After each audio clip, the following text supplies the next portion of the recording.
Hello, fellow rebel capitalists. Hope you're well. As you would expect, the day after Facebook changes its name to Meta, maybe more appropriately, Beta, as I said in the video yesterday, the World Economic Forum comes out with a blog post talking about how fantastic the Meta and the Metaverse actually is. And you can just, what makes this disturbing to me is when I see what they're pitching, and I'm going to show you guys a video here in a moment of a presentation done by Facebook that's up on YouTube. I can see a lot of young people just really gravitating towards this because they just don't understand the downside. Let's just put it that way. So let's go through the World Economic Forum article, and then let's watch this promo video from Facebook. And then let's just kind of discuss this. I'll give you guys my thoughts, and maybe you can use this to, I don't want to say think about this over the weekend, but unfortunately, as terrifying as it is and as disturbing as it is, I think it's something we need to be cognizant of, because this is obviously what the global elite are going to be pushing in the years to come.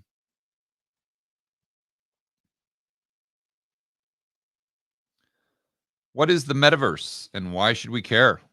From our friends at the World Economic Forum. Bullet points: Facebook recently changed its name to Meta to align with the company with its ambitions to build the metaverse. The metaverse is not yet a reality, but it could be the next evolution of the internet. So far, it seems very benign, doesn't it?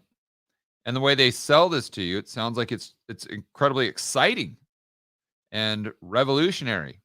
I'm sure it's something that Kathy would really like to be a part of. But when you actually think through the end game and take this to its logical conclusion, that's when it starts to get incredibly disturbing. And a lot of people, I know I tweeted about this the other day, and they said, oh, well, that doesn't matter to me because I don't even use Facebook, so who cares? No. You are not seeing the bigger picture, my friend. You're whistling right by the graveyard, because they're going to, in my opinion, probably push this in schools. I mean, the pervasive sickness lockdown that requires kids to be at school, so why have them go back when it's quote unquote unsafe, when they could just log in to their virtual school and spend 8 hours a day in the computer in the virtual world? And for the kids who grow up in that environment, if they're spending 8 hours a day in the virtual world, why not spend 24 hours a day? Why, if the virtual world is so cool, so much fun, then why ever come back to the real world? And this is the direction, I think, choose my words wisely here. I think this is the direction that they're wanting us to go, the global elite. And why? If you look at climate change, if you look at the fact that they are Malthusians, if you look at the fact that a lot of their groups that they were a part of that now, of course, have different names, but they were built on the belief in eugenics back in the early 1900s. And you kind of put the pieces of the puzzle together. You say, wow, if human beings never left their house and if they were just plugged into the matrix, this would achieve a lot, or this would solve a lot of the problems that they are presenting to us that urgently need to be solved, regardless of whether or not or what their true intentions are. And when I talk about climate change, and then you go back to 2020, and I've used this chart in a lot of my videos where it shows the carbon emissions in the United States going down by a massive amount in 2020. And you can imagine why. I think that's just perfect fuel for the fire for them to come out and say, listen, we need more lockdowns because it's going to save humanity. It's going to save the planet. But now it's no problem because we have the metaverse. So you don't even need to go outside. You can just plug into the computer. And that allows them to have more power and more control over what you see in the metaverse. They don't have much control over what you see in real life. You can imagine the extent to their power if you just lived in a community in the middle of Montana. They would have very little influence whatsoever. But if you live 24 hours a day in the metaverse, well, who's going to control that? Who's going to control what you see? Who's going to influence you? That would be the global elite through the mega corporations like Facebook. Let's keep moving on. The idea is that extended reality, the combination of augmented virtual reality and mixed reality, will become a key medium for social and business engagement. Okay. I think the virtual reality, the objective here is for virtual reality to be a bigger and bigger and bigger percentage until it's 100%. If you're interested in technology, you probably heard the buzzword the moment the metaverse hype around this term as the zenith, or reached its zenith Thursday when Facebook announced renaming its portfolio companies Meta to align its business with the ambition to build the metaverse. Okay, I'm not going to read the rest of this because it's just weird and bizarre and disturbing. So you get it. They're saying, hey, Facebook came out. This is the future. This is great. And then they always at the end say, oh, well, this is, I highlighted some stuff here. It's the same BS. And then at the end, they say, oh, well, it does have some downsides, but they don't list the true downsides. And then their solution to any downside is just, well, the World Economic Forum and the global elite need to set the rules, and then we'll be all good. Let's move on to Mark Zuckerberg's vision for the metaverse and his idea of the perfect world. And I'll be interested to see what you guys think of this world when I read the chat. So let me adjust the volume here and we'll play the video.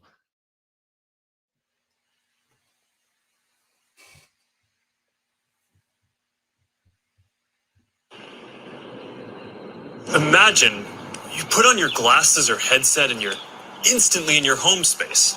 It has parts of your physical home recreated virtually. It has things that are only possible virtually. And it has an incredibly inspiring view of whatever you find most beautiful. Hey, are you coming? Yeah, just got to find something to wear. All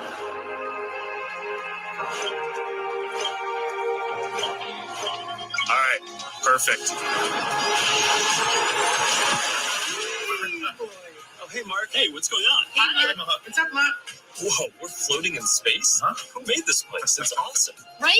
It's from the creator I met in LA. This place is amazing. Boz, is that you? Of course it's me. You know I had to be the robot, man. I thought I was supposed to be the robot.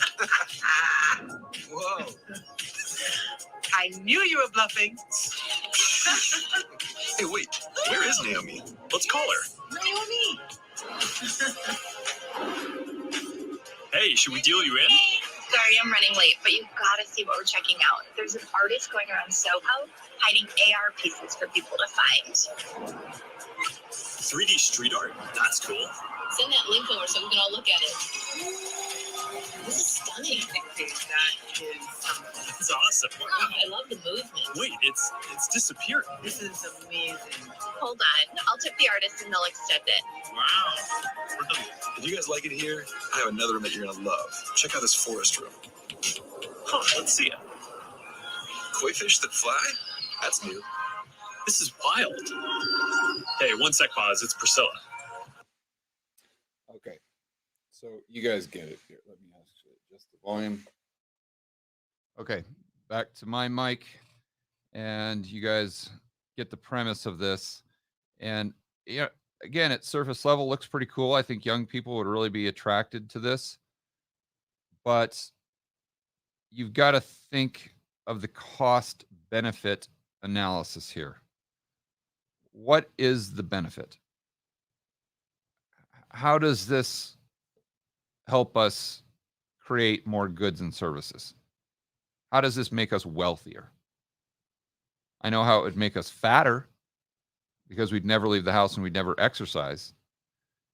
And unfortunately, the virtual you doesn't know when you're gaining 10 pounds a month because you're just sitting in front of a computer screen for 24 hours a day.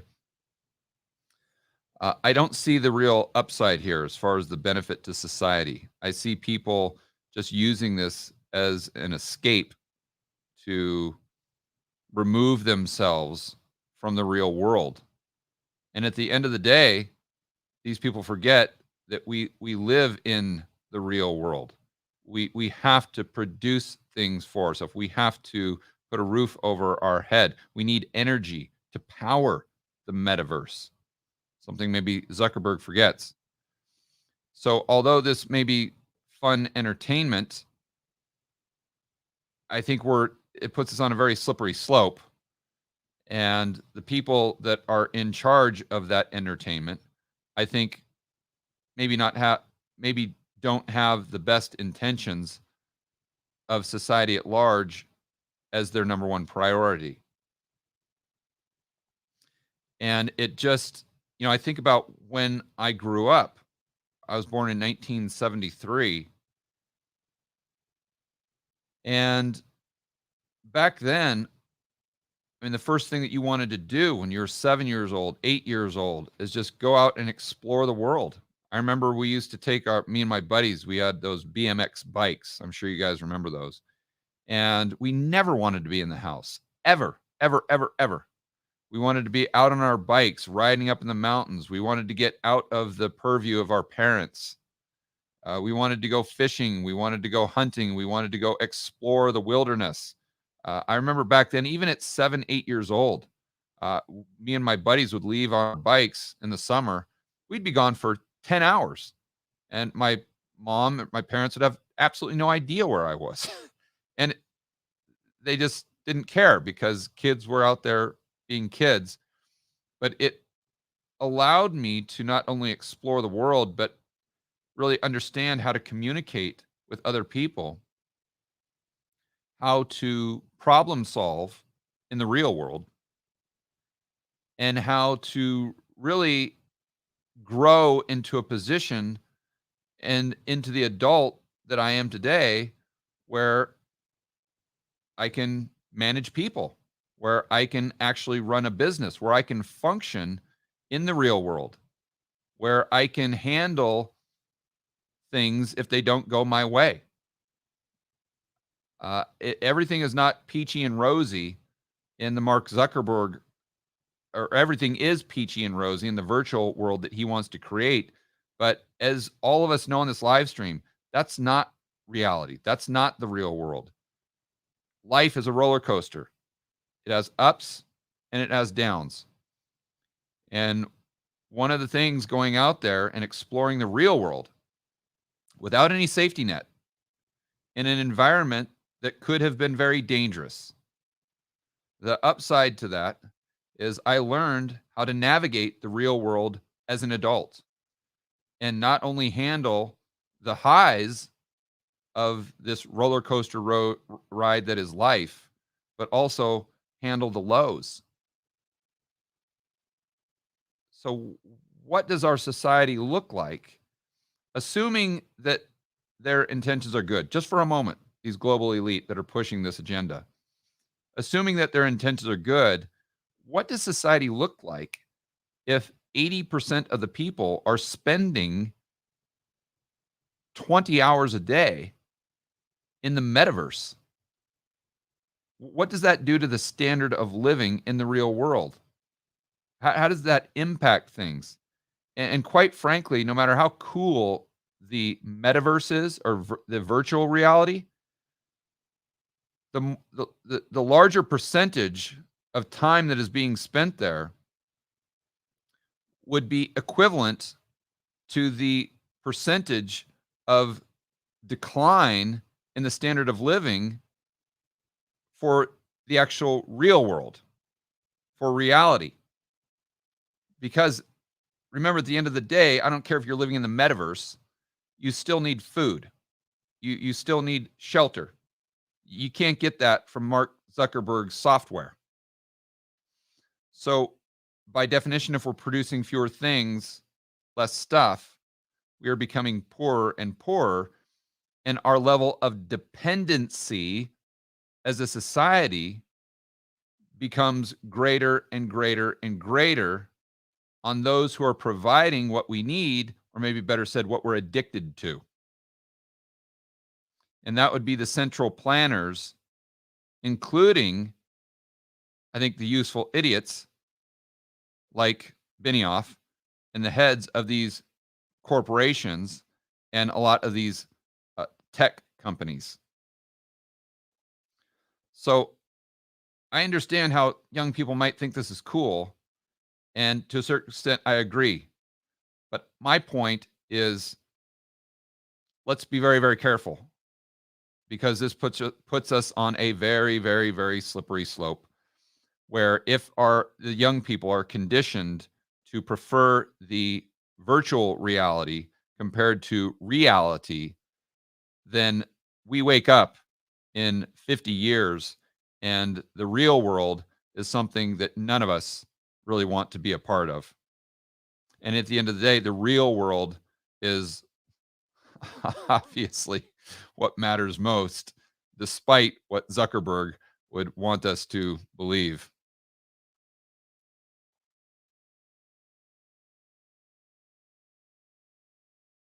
Okay. Yeah. You'll be the battery in the matrix and be happy. Yeah.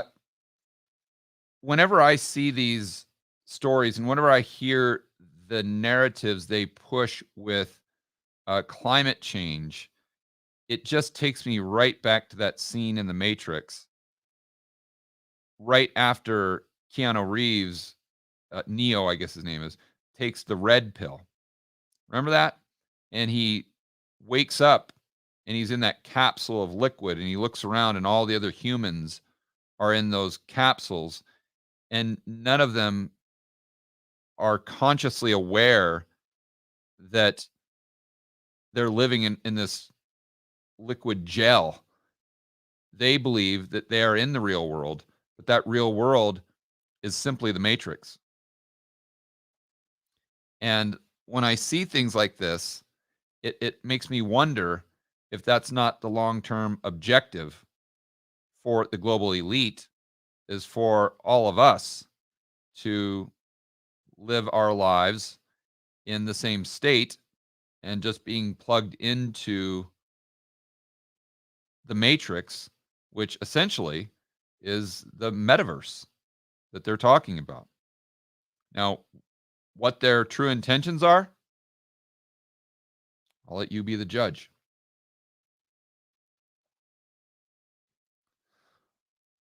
What's your opinion of prepping? Mandatory? Look at the world we live in. But I don't know if prepping is what I would focus on. I would focus on whatever it is the global elite are pushing. I would focus on doing the opposite of that. And I think that's how you maximize on your freedom and liberty and your quality of life for you, your kids, your grandkids, and future generations. So what do I mean by that? If they are pushing the metaverse or virtual reality, I would want to increase my participation in reality, in the real world. So what does that mean? Hey, buy some property in the middle of Wyoming, unplug. Forget about the metaverse. Let that be, and you just focus on being self-reliant and having the ability to sustain yourself in the real world and your family, and then kind of make decisions from there. I'm not saying everyone should run out and do that, but I think that should be part of everyone's plan B if they have the resources to make that happen. I was talking to my good buddy Kenny McElroy the other day, and in Kiyosaki, we were on a plane back from Dallas, and I won't go into great detail, but Kenny was telling me about a property he has that is completely self-sufficient. Has lodging, grows all their own food. They grow a surplus of food, and it helps him sleep well at night. And so I think that's. I mean, it sounds crazy to say that, doesn't it? It really does.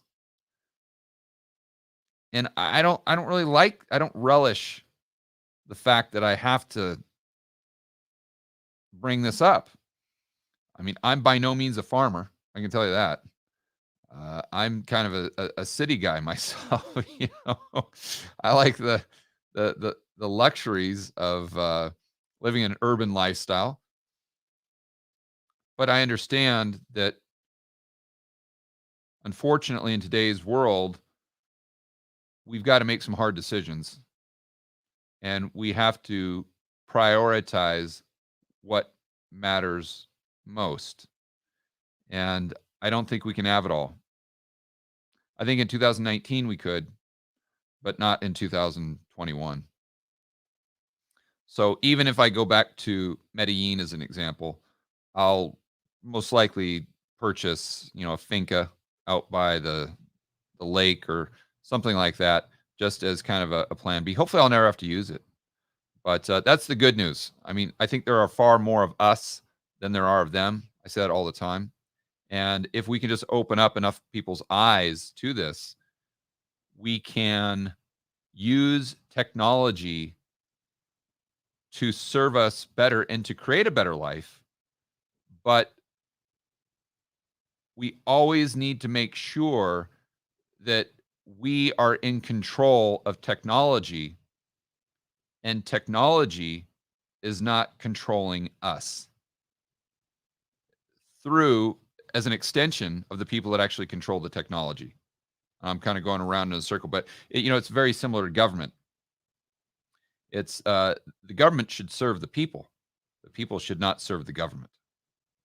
And I think it's the exact same thing with technology, that we should be the master. We should not be the slave. All right, guys, enjoy the rest of your weekend. I really want to encourage you to check out Rebel Capitalist Live.